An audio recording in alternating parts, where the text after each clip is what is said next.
Isa pong mapagpalang umaga sa ating lahat. Good morning po. Last month ay January at medyo nakapagpahinga tayo dahil month-long celebration ng ating Pulo, CBCC Pulo. Lahat po ba kayo nakate? Sa ating 65 years celebration, medyo nakapagpahinga tayo, pero ngayon ay back to regular programming sa ating. So, hindi po tayo nakapagpalitan last month, pero ngayon po ay muli, babalik tayo sa pag-aaral ng Salita ng Diyos at muli sa series ng Genesis. At ngayon po ay narito na tayo sa chapter 35 ng Genesis. Ano po? Wala pa. So, ang chapter 35 po ay sinasabi, Lessons from Jacob on Spiritual Renewal After You Sin. Yan po yun. Ito po ang sinasabi na spiritual renewal. Pag tayo nagkakasala, dapat tayo po humingi ng tawad sa Diyos. Ano po? So, parang mayroong renewal na tinatawag. Ang ating pong verse ay galing sa Genesis chapter 35 verse 1. Isang verse lamang po ito. Kaya tayo po, sabay-sabay po natin basahin. Ready, begin? Then God said to Jacob, "Go to Bethel and live there. Make an altar there. I am the God who appeared to you when you were fleeing from your brother Esau." So this is the 5th time that Jacob encountered God. Sa mga pagkakataon pong ganito mga kapatid, ang Diyos po ay nagpapakita, hindi naman talaga siya yung Diyos na actual, palagi pong nagpapakita dyan yung tinatawag nating angel of God o angel of the Lord. Yun po ang nagpapakita sa Old Testament. At pag sinabing angel of the Lord, ito po ay representative ng ating Panginoong Hesus Kristo. Kasi nung mga panahon na yun, hindi pa siya nagkatawang tao. So siya po ay, pero nandun na po siya. Ayan. Kasi kala ng iba, lumitaw lang ng Panginoong Hesus nung siya ay nagkatawang tao. Hindi po. Sabi nga po sa Efeso 1:4, ano po sabi doon? Tayo pinili na ng Diyos bago pa lalangin ang sanlibutan. May sino ba pumili ng Diyos ang Panginoong Hesus? So, sabi ng Panginoong Hesus sa kanyang salita, hindi kayo ang pumili sa akin, ako ang pumili sa inyo. Ayan. So, siya nga pong pumili. So, yung kanyang pong pagpili na ganap bago palalangin ang mundo.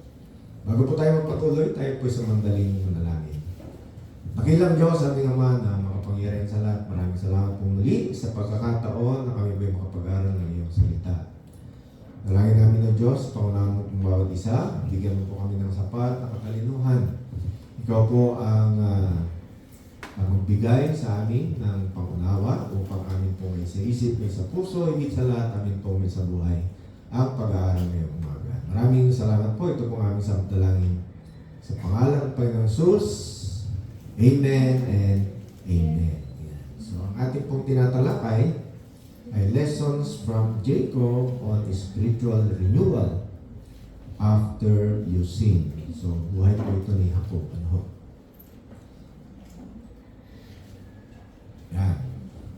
Number 1 point po natin, renewal begins with repentance. Yan. Tanda po natin, ang unang hakbang para tayo po ay magkaroon ng kaugnayan sa Diyos ay yung realization o ating maisip na tayo pala ay makasalanan. Amen? Yan. Yan, pag naisip natin na tayo makasalanan, siyempre, magsisisi tayo. At yun yung tinatawag natin repentance. So sabi po dyan sa ating point number 1, renewal begins with repentance. At after repentance, may tinatawag na purification. At pagkatapos ng purification, returning to God. So tayo pong lahat ay nagbabalik loob sa ating Diyos. Ano po? Ito pong makikita natin sa Genesis chapter 35 verses 1 to 4. So Jacob's call for his family to repent, nung sinasabihan ni Jacob, yung kanyang buong family, na magsisi at magbalik loob sa Diyos, sabi niya, purify themselves and return to God's house. Saan ba yung God's house na sinasabi rito? Sa Bethel. No, doon sila pinapabalik sa lugar ng Bethel. So, although Jacob had backslidden in his walk, he promptly responded to God's call by telling his family to dispose of their pagan idols, cleanse themselves, and return to God. So anong unang-unang sinabi ni Jacob sa kanyang family? Dispose nyo lahat yung inyong mga idols. Ayan. Ano po bang mga idols natin sa buhay? Hindi lang po yan yung mga statwa, na ating dati nung araw, sumasama tayo sa posisyon, buhat-buhat. Hindi lang po yun, Kahit anong bagay na mas inuuna mo kaysa sa Diyos, nagiging idol po yan. Amen? Ayan. Kapag ikaw ay mahilig sa soft drinks, hindi ka makapunta sa church hanggang hindi ka uminom ng soft drinks. Delikado na po yan. Baka ikaw ay magkaroon na ng mataas na sugar. Yan. So, ang una niyang ginawa, sabi niya, purify yourselves. Sabi niya sa kanyang family. At tanggalin niyo lahat yung inyong mga pagan idols. Yung mga Diyos-Diyosan. Linisin ninyo ang inyong mga sarili at magpaliklob kayo sa Diyos. So, yun ang kanyang sinabi. Ito po. Yan. Then God, sa verse 1, said to Jacob, yung binasa natin kanina, arise, go up to Bethel, and live there. Pinapabalik siya sa Bethel. At sabi niya, doon ka manirahan, and make an altar there to God. Gumawa ka ng altar para sa Diyos, who appeared to you when you fled from your brother Esau. So, siya po'y tumatakas kasi nga gusto siyang patayin nung kanyang kapatid na si Esau, ay nagpakita sa kanya yung anghel ng Panginoon ulit. At yun nga, inuulit niya ngayon, the fifth time, ikalimang pagkakataon. At sa verse 2, so Jacob said to his household and to all who were with him, put away the foreign gods which are among you, and purify yourselves, and change your garments. So pati pagbibihis, ginawa. Hindi sila nagbibihis masyado noon, kasi nasa sila, nasa ilang, mahirap ang tubig. Ayan. Verse 3, sabi po dyan, and let us arise and go up to Bethel. And I will make an altar there to God, who answered me in the day of my distress, and has been with me wherever I have gone. So, hindi niya naman nakakalimutan yung Diyos. Bagamat medyo nagkakamali siya nung una. Sabi niya, palagi akong sinasamahan ng Diyos kahit saan ako magpunta. And verse 4, so they gave to Jacob all the foreign gods which they had, and the rings which were in their ears. And Jacob hid them under the oak, which was near Shechem. So hindi niya naman sinunog o binasag. Binaon niya, doon sa may puno. Binaon niya. Sa Genesis 35, 1-4. So everyone, lahat po, in Jacob's family had sinned. Parang tayo rin, sabi ng Biblia, for all have sinned and fall short of the glory of God. So wala pong exempted. Amen? Hindi pwedeng sabihin ng isa, hindi ako nagkakasala Mabait ako Wala pong gano'n, So, Biblia mismo nagdi-declare, lahat ng tao ay makasalanan. So, while Jacob was in Bethel, God promised, anong promise niya? Behold, I will bring you back to this land. So sabi niya, ibabalik kita muli dito. So doon nga, ibabalik na siya doon, sa Bethel, doon sa land na yun. In Haran, He told Jacob to return to the land of your fathers. Genesis 31:3. Nadaanan na po natin ito dati. At that time, his father Isaac lived near Bethel in Mamre. Yung mga panahon na yun, ay nandun pa yung kanyang tatay, si Isaac. At nananahan doon sa malapit sa Mamre, sa Bethel. Moreover, when God told Jacob to return, he identified himself as the God of Bethel. Ang tawag ng Diyos sa kanya noon, yung mga panahon na yun, God of Bethel. So yun ang tawag ng Diyos sa kanya. Jacob sinned by buying land and settling in Sukkot instead of Bethel. Yung unang pagkakamali ni Jacob, hindi siya agad-agad dumiretso doon sa Bethel. Ang ginawa niya, bumili siya ng lupa malapit sa city. At doon nga nangyari yung problema, yung kanyang anak ng babae, tatandaan nyo? Anong pangalan? Dina. Si Dina, So, hindi naka-record sa 12 tribes yung pangalan ni Dina kasi babae. Ang naka-record lang po sa 12 tribes of Israel, puro kalalakihan. Yan. Kaya bagamat anak si Dina, hindi kasama sa 12 tribes. So, yung pagkakamali ni Jacob na bumili ng lupa doon sa malapit sa city, ay doon na-rape yung kanyang anak. Doon nga nagkagulo-gulo ulit yung kanilang buhay, pinagpapatay ng kapatid ni Dina, yung mga tao doon sa lugar na yon. Kaya sila umalis ulit. At tuluyan na nga pumunta sa Bethel. So Rachel sinned by stealing one of Laban's idols and by seeking to bring it with her. So nung sila po umalis, galing sa bahay ng kanyang tatay, ninakaw niya yung isa niyang idol, yung idol ni Laban. At dahil nga doon, hinabol si Laban, hinahanap yung idol na yun. Hindi naman nakita dahil tinago ni Rachel. So Simeon and Levi sinned by misusing God's circumcision covenant to commit mass murder. Ito nga po yung nangyari, nung nirape yung kanilang kapatid na si Dina, at gustong pakasalan nung nang-rape si Dina, So kala nung yung tatay ng lalaki ay pumapayag yung mga kamag-anak ni Dina para sila magpakasal. So humiling si Simeon at si Levi ng isang kahilingan. Sabi niya, hindi pwede mag-asawa yung aming kapatid sa mga hindi tuli. Yan. So pumayag naman yung mga tiga doon, So silang lahat ay nagpatuli. Alam naman natin, pagka tinutuli, anong nangyayari? Siyempre, may sugat. Bilang araw, medyo hindi makagalaw ng ayos yung mga taong yun. So, nung sila hindi masyadong makagalaw, doon na gumanti si Simeon at si Levi. Pinagpapatay nilang lahat yung mga kalalakihan, kinuha lahat ng kanilang mga gamit, pati ang kababaihan at mga bata, kinuha nila. So, kaya nagalit yung mga tao doon sa kapaligiran.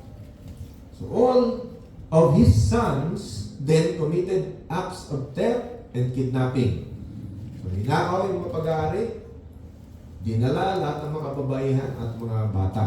Pero lahat ng mga kalalakihan, pinagpapatay nilang lahat. So, ganun kagrabe yung ginawa ni Simeon at Levi. So, by telling his family to put away their idols, the context implies that the family kept all the idols of the Hivite gods. By their actions, Jacob's family was living outside of God's protection. So, nung sila po ay sumasamba sa Diyos-Diyosan, medyo hindi sila namumuhay doon sa protection ng Diyos. Kasi hindi sila sumusunod. Now, Jacob's family, nung ginawa nga nila, pinagpapatay ang kalalakihan, faced the retaliation of the Hivites. Lahat ng mga nakapaligid doon ng mga bansa, nung nabalitaan, yung ginawa ng family ni Jacob na pinagpapatay, yung mga kalalakihan doon sa lugar na yon, lahat sila gustong gumanti. So ano pong kailangan nila? They needed God's protection. Tandaan natin, wala sila sa God's protection dahil hindi sila sumusunod ng mga panahon na yun. But their sins had separated each person from Him. Ano po nangyayari pag tayo nagkakasala? Nahiwalay tayo sa protection ng Diyos. No? Pag tayo nagkakasala, hindi natin hinihingi ng kapatawaran yan. Medyo delikado tayo. No? Kailangan hihingi natin agad ng kapatawaran. So each person needed to repent and turn back to Him, to God. No? So lahat sila ay kinakailangan magsisi at magbalik loob sa Diyos. So number 2 point po natin, renewal brings the blessings of God's protection from your enemies. Tandaan natin, pag tayo nagbabalik loob sa Diyos at tinatanggap niya yung ating pagbabalik loob, paano niya tatanggapin? Dapat taos-puso, no? Yung ating pagsisisi. Amen? Sabi ko nga kanina, Diyos lang nakakita ng ating puso. Kahit na yung kamag-anak mo, katabi mo, na magkasama kayo ng matagal na panahon, kala mo, kilalang-kilala mo, no? Magugulat ka na lang minsan, may ginawang hindi makalain na magagawa niya. No? Kasi nga, hindi natin nakikita yung puso. So God's heads of protection over Jacob's family as they returned to Bethel, because Jacob's family repented and acted with obedience. Dahil sila nagsisi at muli sumunod sa Diyos, God placed a hedge of protection around them as they journeyed to Bethel. Tandaan natin, no? Ang daming taong galit sa kanila at habang sila ay naglalakbay, pwede silang sugurin. Pwede silang pagpapatayin din sa daan, no? Pero hindi nangyari yon.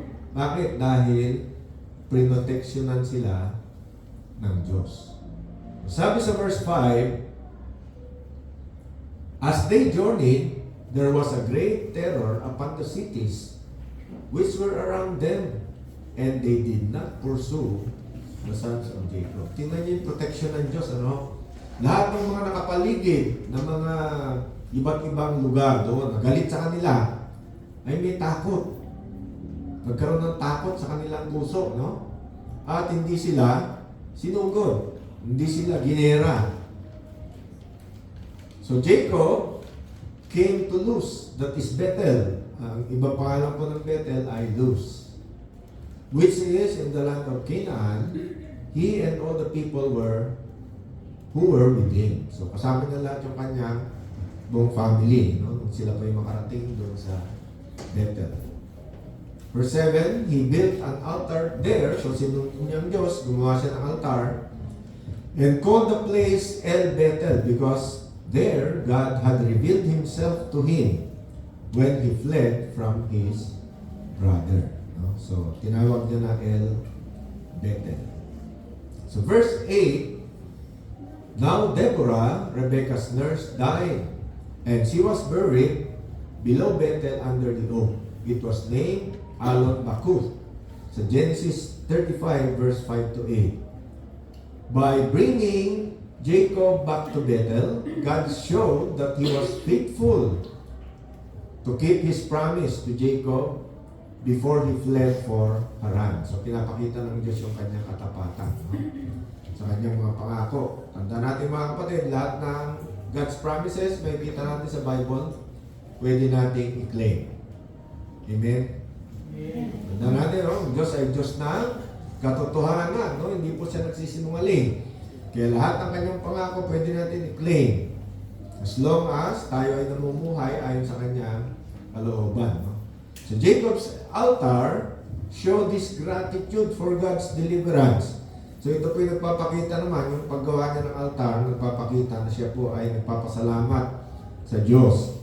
The inclusion of Deborah in his account shows that the blessings that God offers are available to all who believe. So yung pong mga pakinabang ni Jacob nitong mga panahon na ito, pwede rin natin mapakinabangan. Amen? Amen. Dahil sa tayo rin ay sumasampalataya sa Diyos. Yes. So pareho lang po yan. Yung blessings ni Jacob noon, pwede natin mapakinabangan ngayon. So renewal allows you to walk in covenant relationship with God. Genesis 35, verse 9 to 12. So God's confirmation of Jacob's transformation into Israel. Di ba, dating pangalan ni Jacob ay Jacob. Pero pinalitan ng Diyos, ginawang Israel. So siya po ngayon ay si Israel na. So Jacob's sins caused him to feel unworthy of God's blessings. Out of mercy and grace, El Shaddai, yung pag sinabi mo El Shaddai, ang ibig sabihin po niyan, God Almighty. So, biblical naman yung pangalang El Shaddai. Confirmed both His covenant and His new name of Israel for Jacob. Yan. So, kinonfirm po ng Diyos yan. Verse 9, then God appeared to Jacob again when he came from Padan Aram and He blessed him. So, ang nagpapakita po ay angel of God. No? Hindi po yan yung Diyos mismo. Pero representative siya ng Panginoon Jesus. Diyos din yun. Representative ng Diyos. Sa verse 10, God said to him, your name is Jacob. You shall no longer be called Jacob, but Israel shall be your name. So pinalitan na nga po yung kanyang pangalan. Thus, He called him Israel. So God said to him, sa verse 11, I am God Almighty, be fruitful and multiply. A nation and a company of nations shall come from you, and kings shall come forth from you. So, totoo naman, no? Sa lahi ng Israel, dumating yung mga hari, kasama si David, si Solomon, no? Nandun lahat sila.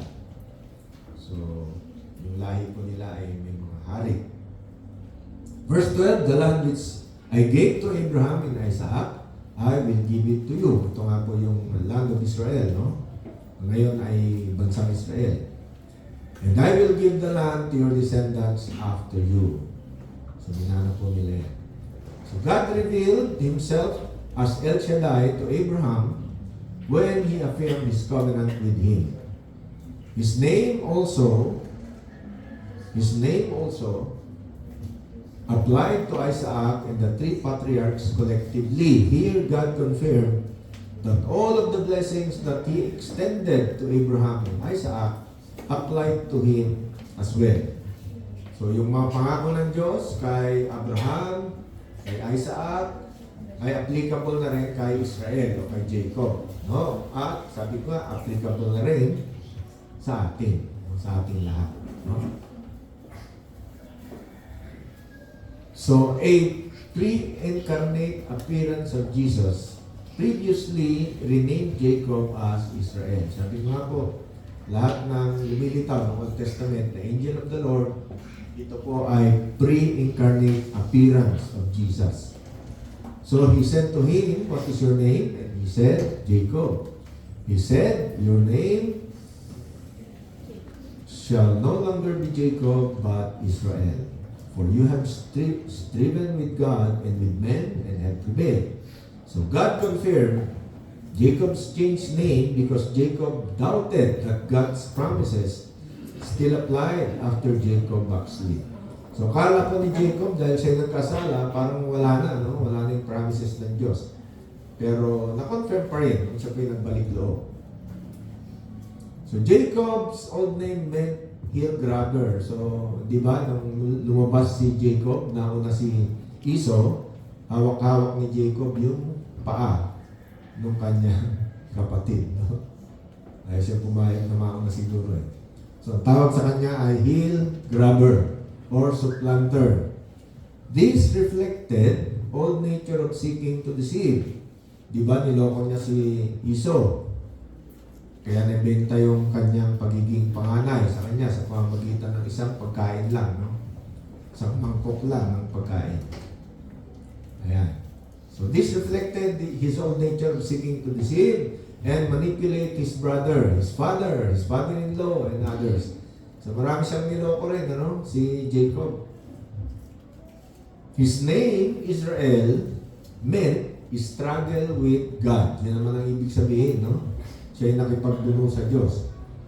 Like every transformed person, Jacob's walk would include struggles with God as he at times returned to his old ways of the flesh. So kahit na nagbalik loob sa Diyos, paminsan-minsan, siya ay nagkakasala pa rin. No? So the nation of Israel would also at times walk with God. Di ba? Yung bansang Israel, minsan okay lang, no? Sumusunod sa Diyos. Pero minsan, nagkakasala rin. So at other times, in its history, it would also struggle with God as it returned to its old ways of the flesh. Tandaan natin, hindi lahat ng mga Israelita ay naniniwala kay Jesus Christ na siya ay Diyos. No? Napakaraming hindi. Kaya hindi buong Israel ay ligtas. Yun lamang sumasampalataya din. No? Pareho rin ang requirement. Dapat sumampalataya sila sa Panginoong Jesucristo. No? Through the Bible, Israel would be referred to by both names to reflect its dual nature. You are also a new creation of Christ. Sabi sa 2 Corinthians 6:17. But you also have a dual nature. Your old flesh still contends with God. Bakit daw? For the flesh sets its desire against the spirit, and the spirit against the flesh.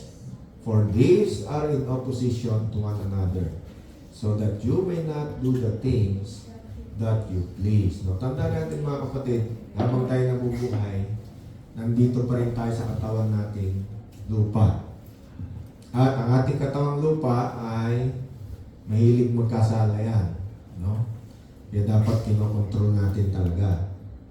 Yan. Dapat magkaaway yan yung flesh at saka yung spirit. Sabi nga, the spirit is willing, but the flesh is weak. Mahina daw. Kaya lang, hindi naman sinasabing, dahil sa mahina, palagi na lang talunan yung spirit. No? Dapat palaging panalo yung spirit.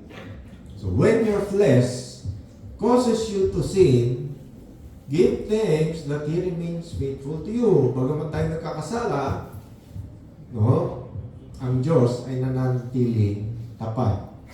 If we are faithless, sabi nga, He remains faithful, for He cannot deny Himself. Salamat sa Diyos. Ano? Kahit tayo ay minsan nagiging unfaithful, 2 Timothy 2:13, siya ay nanatiling faithful. No? Kahit ang boyfriend o girlfriend minsan ay hindi faithful, ang Diyos faithful pa rin. Anong buwan ngayon? Araw ng buwan na mga puso daw, ano? Sabi nila, ano? Pero tinanggal na kasi si Valentino sa mga saints, no? Tinanggal na daw.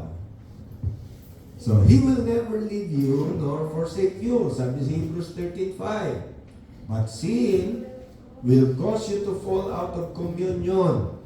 When you renew yourself spiritually, you can walk in the covenant relationship with Him. So, huwag tayo magsawa mga kapatid. Ano? Kahit tayo po nadadapa, huwag kang manatiling nakadapa. Ayan. Dapat tayo po natututong bumangon at magbalik loob sa Panginoon. No? Yun lamang po ang inaantay ng Diyos. Tayo ay magbalik loob sa Kanya. So your faith should be evidence through your obedience. So, paano nakikita yung pananampalataya? Sa pagsunod. Ibig sabihin, pag sumusunod, kumikilos. No. Bakit kailangan kumilos? For faith without works is dead. Yan. Pag ang pananampalataya mo, walang kasamang gawa, patay. Yan. So kaya sinasabi rito, your faith should be evidenced through your obedience. Pag tayo sumusunod, kailangan mong kumilos sa pagsunod.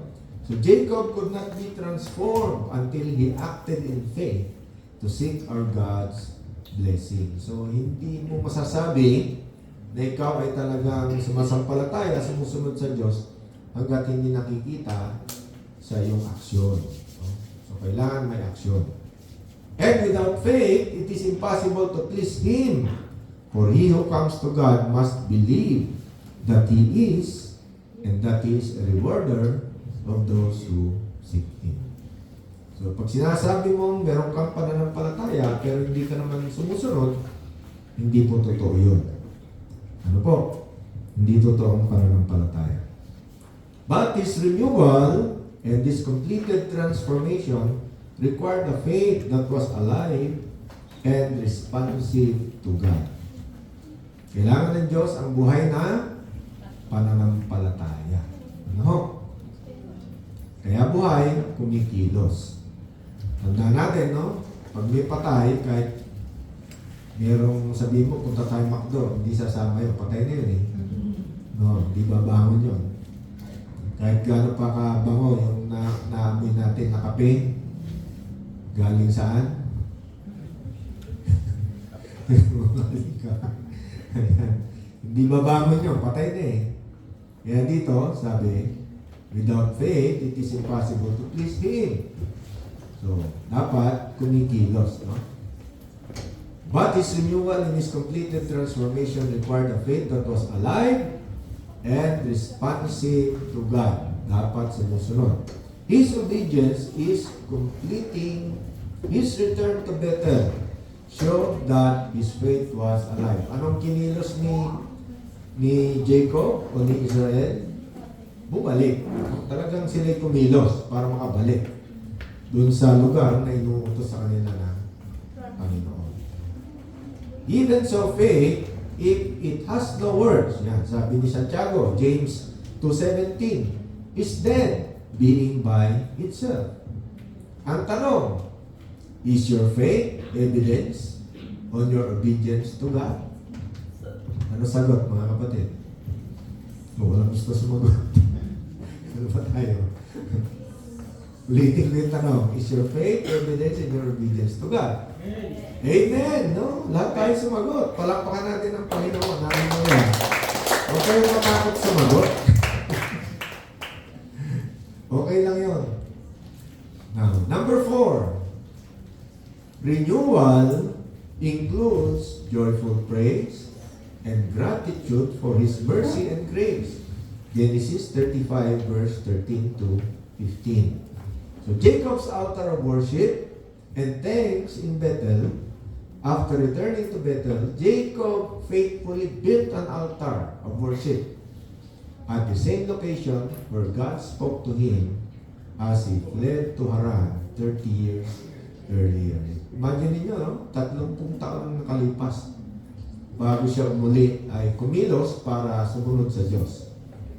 Ayan. So, naalala ko, ilang taon na tayo nung tayo ay sumunod sa Diyos.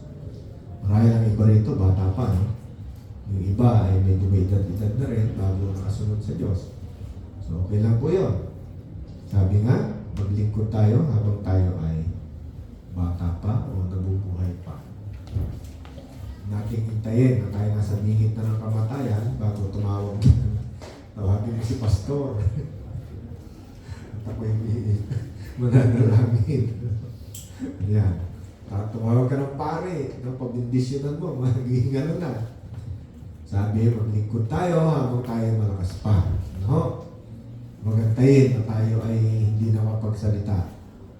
So then God went up from him in the place where he had spoken with him.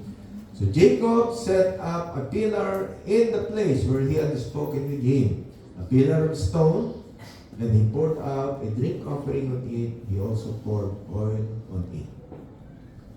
So Jacob named that place where God has spoken with him, Bethel. So nung una, bato lang nilagay niya ron, ano? Pero nung siya po'y bumalik, nagtayo na siya ng talagang, yung sambahan, no? Nagtayo na siya ng altar. So Jacob repeated many of the steps that he followed when he first encountered God. In both accounts, his altars include stone and oil. Yeah. So these things symbolize both Jesus and the Spirit. But he also included a drink offering. This symbolizes his joyful witness in response to God's mercy and grace. Kaya nga po, pag tayo sumasamba, Anong ginagawa natin? Meron worship, no? Worship, singing, no? Tayo po'y maawit. Tayo sumasayaw, no? Yan. So, ganito rin po yung ating pinapakita na tayo nagpapasalamat at masaya tayo sa piling ng Diyos. Kasi where 2 or 3 are gathered in His name, He is in the midst. Kaya kasama natin ang Panginoon sa mga oras na ito. Amen? Palakpakan natin ang Panginoon. Hallelujah! So number 5, point po natin, renewal requires that you die to your old ways of the flesh. Kaya nga tawag sa atin ay born again. No? You have to die to your old ways of the flesh. Sabi nga ni Apostol Pablo, ang mga luma nakalipas na at pawang mga bago na ang dumarating. So, born again, pinanganak kang muli sa pamagitan ng tubig at espiritu. No, so you are born again. Sabi ng iba, burn again. Sunod na namin. So, hindi po tayo gano'n, no? Talagang tayo ay born again. Yan, pinanganak ng muli. So, renewal requires that you die to your old ways of the flesh. Genesis 35, verse 16 to 21. So, Rachel's death, namatay po kasi si Rachel dito. Rachel's death while giving birth to Benjamin. Yung pinanganak si Benjamin, yung kanilang bunsong anak, ay namatay sa panganak si Rachel.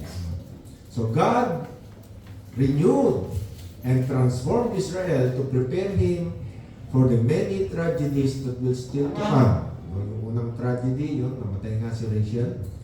The first was the mixed blessing of his 12th son, while simultaneously losing his wife, Rachel. No? Imagine ninyo, no? Masaya siya dahil pinapanganak yung kanyang pang-12 anak, yung bunso. Pero malungkot din siya dahil namatay naman yung kanyang asawa. Sa panganak. Then he journeyed from Bethel, and when there was still some distance to go to Ephrath, Rachel began to give birth, and she suffered severe labor. When she was in severe labor, the midwife said to her, "Do not fear, for now you have another son." Pero sa 18, sabi diyan, it came about as her soul was departing, for she died. Then she named him Ben-Oni, but his father called him Benjamin. So, Benjamin ay bunso. Sinong sumunod kay Benjamin? Si Joseph. No? So, ang pangalawa sa bunso. So, 19, so Rachel died and was buried on the way to Ephrath, that is Bethlehem. Jacob set up a pillar over her grave, that is the pillar of Rachel's grave to this day. Then Israel, verse 21, journeyed on and pitched his tent beyond the tower of Eder. So out of jealousy, Rachel once proclaimed, "Give me children or else I die." Di ba? Nung hindi nagkakanak si Rachel, sabi niya sa kanyang asawa, si Jacob, "Give me children or else I'll die." Ang sagot naman ni Jacob, "Ang palagay mo sa akin, Diyos, bakit hindi ka nagkakanak? Bibigyan kita anak." Ayan. So when God finally gave her Joseph, she showed that she was not fully content with his gift. Her name for Joseph meant, Yahweh will increase or add. So nung ipanganak niya si Joseph, hindi pa siya masyadong blessed sa tingin niya, no? Kasi paramihan ng anak noon eh.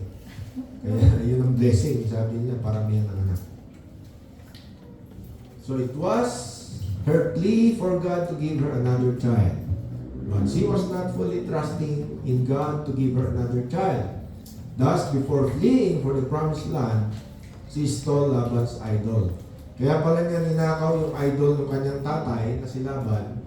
Dun siya nagtitiwala, no? Na baka bigyan siya ng anak.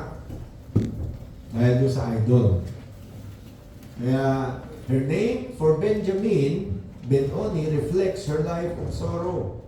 His name means son of my sorrow or pain. Pag tinawag palang Benjamin, ang ibig sabihin, son of my sorrow. Although she made it to the promised land, she never really changed. Jacob fell in love with her because of her looks. Diba? Yan ang unang-una niyang gusto si Rachel. And Leah's eyes were weak. Sabi nga, but Rachel was beautiful in form and face. Sa Genesis 29:7. Kaya una niyang nagustuhan si Rachel. So her death symbolized the death of Jacob's flesh and his old ways of thinking. He would now walk by the Spirit. So nung mamatay si Rachel, ang pinapakita nito, nagbago na rin si Jacob. Hindi na siya tumitingin lang sa mga magaganda, diba? Sa physical. So pinapakita nito na siya magbabago na at siya ngayon ay lalakad na sa spirito. So number 6 point po natin, your renewal may bless your children but will not transform them. So ang mga tatay, dapat talagang tinuturuan yung mga anak, no? Para mamuhay ng ayon sa kalooban ng Diyos. Kasi hindi dahil sa ikaw ay naging Kristiyano, yung anak mo automatic Kristiyano na rin. No.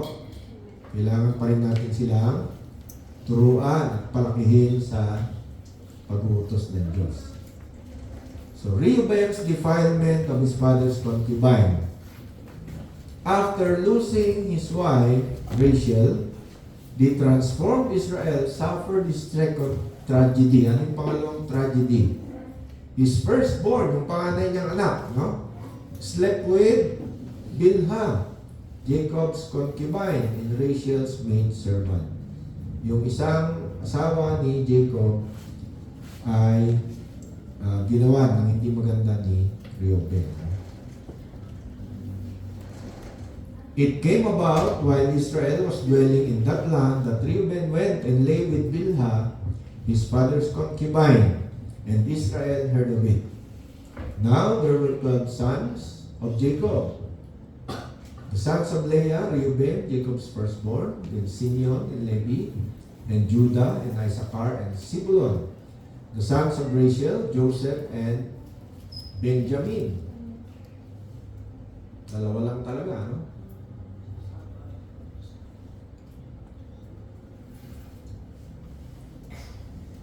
And the sons of Bilhah, Rachel's maid, Dan and Naphtali, and the sons of Silpah, Leah's maid, Gad and Asher. These are the sons of Jacob who were born to him in Padan Aram. So Jacob's new name for his last son most likely triggered this jealousy. The name of Benjamin means son of mine right hand. So hindi lang ibig sabihin ay sorrow, kundi son of my right hand din. Ang ibig sabihin. Kaya nagselos naman yung panganay. So the right hand symbolizes strength and honor. Thus the name reflects that Benjamin was the son of my strength and honor. Ito yung sabi ni David Gusick on Genesis 35.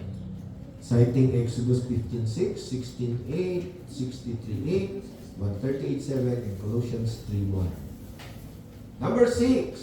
So, this was too much for the firstborn Reuben to handle. So nagselos siya dun sa bunso dahil tinawag na strength and honor, no? Right hand symbolizes strength and honor. So, sumama loob ni Reuben, he took Bilhah to demonstrate his perceived right as the firstborn to rule over the family. So, kaya pala niya nagawa yun ay dahil sa selos at galit, no? So, Israel's detached role in the matter is reflected in the fact that he merely heard about it. So, wala pong ginawang aksyon itong si Israel o si Jacob, no? Hindi siya gumawa ng aksyon kahit nalaman niya. So, he took no immediate action. His rebuke would come later. While Reuben And the 12 tribes received the blessings that came from Israel's renewed faith. His faith did not transform his children. Their transformation would come years later. So, hindi nagbago yung mga anak niya agad-agad, no?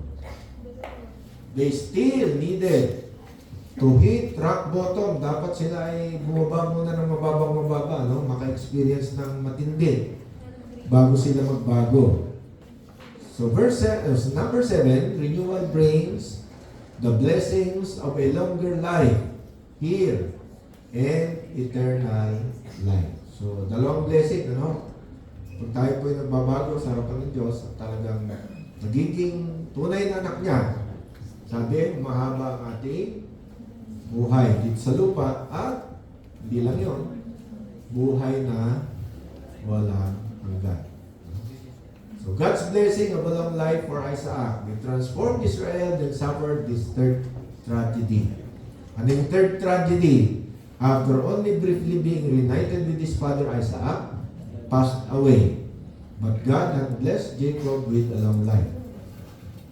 His death also united Jacob and Esau in peace. Jacob came to his father's Isaac Mamre of Kiriath Arba, that is Hebron, where Abraham and Isaac had sojourned. So dahil sa kamatayan ng kanilang tatay,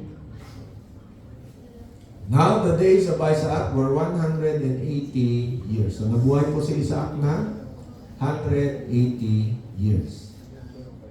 So Isaac breathed his last and died and was gathered to his people, an old man of ripe age, and his sons Esau and Jacob buried him. So, nung mamatay yung tatay nila, dumating yung magkapatid, no? So, sila mismo ang naglibing sa kanilang tatay. So, at least sila yung nagkasundo, no? Doon sa oras na yun. So, Isaac lived 5 years longer than Abraham. Gano'ng katagal na buhay si Abraham? 175 years. So, lamang ng 5 taon si Isaac na kanyang anak, no? So, Isaac, like Abraham, shared God's blessings of long life. Tayo kaya, mga kapatid? Hanggang kailan kaya tayo? Ayan. So, mapalad po. Sabi nga sa Biblia, 70 years old, average. Di ba? So, pag lumagpas ka ng 70, bonus. Yan. Malaking bonus na pag lumagpas ka ng 70. As for you, sabi ganyan, you shall go to your fathers in peace. You will be buried a good old age. Genesis 15:15. Abraham, Isaac, and Jacob were all blessed to help God identify Himself by their names. He said also, I am the God of your father, the God of Abraham, the God of Isaac, and the God of Jacob. And then Moses, hid his face, for he was afraid to look at God.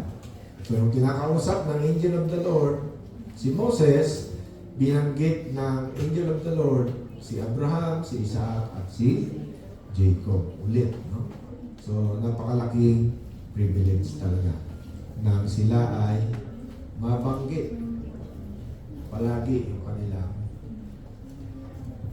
pangalan, no? So, tapos na po yung ating chapter 35.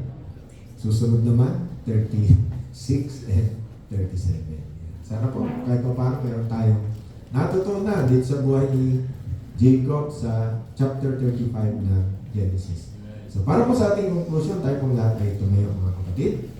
At tayo po ay mananalangin at aawit muli sa ating